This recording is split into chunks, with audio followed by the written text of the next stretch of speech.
What's up, guys? Welcome to episode 2 of Mac Minutes, and I wanted to focus this week's episode on the wild AL West, because now we've got a 3-team race. The Texas Rangers 1 game back, Seattle Mariners and Houston Astros are tied, and the Texas Rangers have had a Texas-sized meltdown in the last 13 games or so. They are allergic to leads. Their entire staff, bullpen-wise, has gone through a slump. Will Smith and Aroldis Chapman most notably, but it's not just a single guy struggling. And in my opinion, Seattle's got a real chance, especially with their pitching staff. They've been lights out all year long, and finally the offense has joined the party. They had a franchise best 21 game wins in August, winning in so many different ways.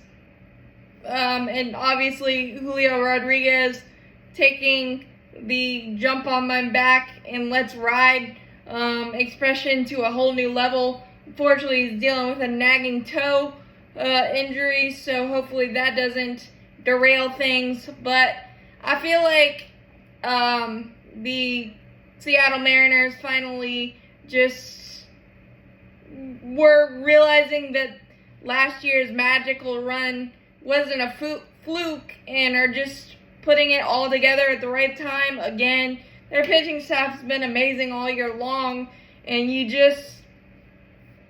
and grabbing Dominic Canzone and Josh Rojas, not flashy moves. Yes, they gave up Paul Sewald, but they also got 2 of Arizona's top 20 prospects in that deal.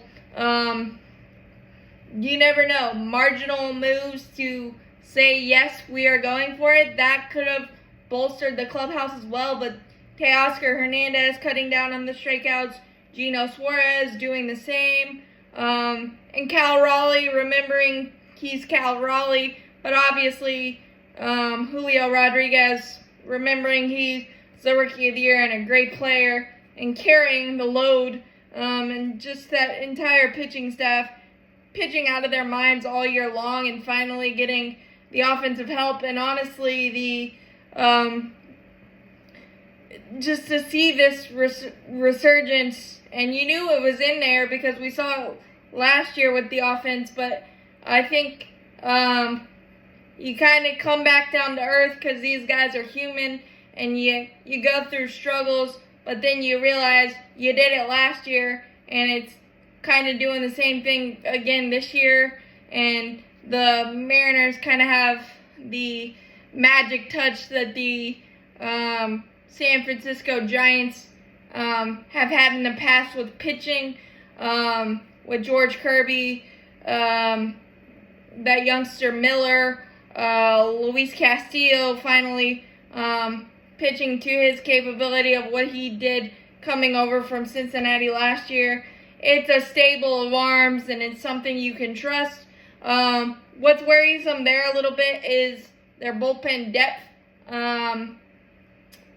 Munoz, and they blew some games that they probably are going to want back, obviously, but their vibes are certainly big time, and that's after losing Jared Kelenic to kicking a cooler out of frustration and things like that. Sometimes those things galvanize you, and I think the Paul Sewald trade and adding a couple of role player pieces and two prospects into your system, that can kind of galvanize you. But when your best player starts playing out of his mind, that kind of hitting is contagious, and it went through that entire lineup. J.P. Crawford having an amazing year, being the player that the Phillies thought that J.P. Crawford was going to be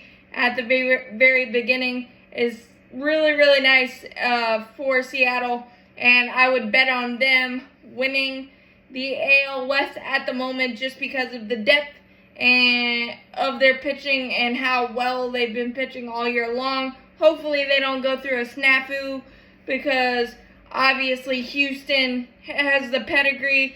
They've got Michael Brantley back,